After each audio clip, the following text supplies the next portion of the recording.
삶은 신성한 목적을 가진 여정이며 이 설교는 우리에게 명확하고 강력한 사명을 받아들이도록 도전합니다. 살면 전도, 죽으면 천국. 이는 믿는 자들에게 일상의 사소한 걱정을 넘어 하나님의 부르심을 열정과 명확함, 그리고 흔들리지 않는 믿음으로 완수할 것을 촉구합니다.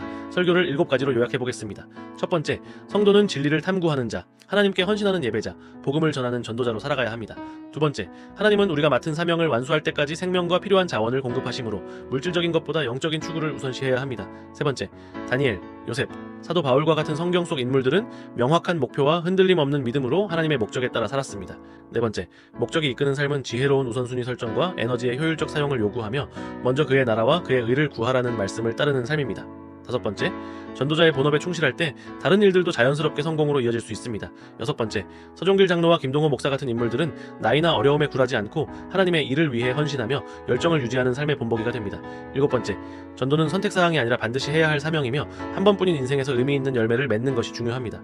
이 중에서 저는 서종길 장로의 감동적인 이야기를 나누고 싶습니다. 그는 살면 전도, 죽으면 영생복락이라는 좌우명을 가지고 78세의 나이에 하루 16시간씩 열정적으로 일하며 하나님의 사명을 완수하고 있습니다. 마찬가지로 성경 속 갈렙은 85세에도 하나님의 약속을 이루기 위해 나이를 초월한 헌신을 보여주었습니다. 설교에서는 이렇게 말합니다. 먼저 그의 나라와 그의 의를 구하라.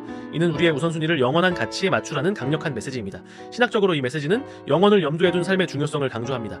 마태복음 6장 33절에서 예수님은 우리에게 하나님의 나라를 먼저 구하라고 가르치십니다.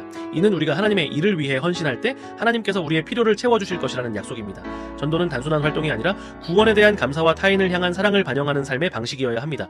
결론적으로 매일을 명확한 목적을 가지고 살아갑시다. 복음을 전하고 하나님의 나라를 먼저 구하는 삶입니다. 당신의 우선순위를 돌아보십시오. 그것이 영혼과 맞닿아 있습니까? 담대하게 믿음을 나누고 이타적으로 섬기기 위한 실천적인 행동을 시작하십시오. 하나님을 위한 삶은 영원히 남는 유산을 남깁니다.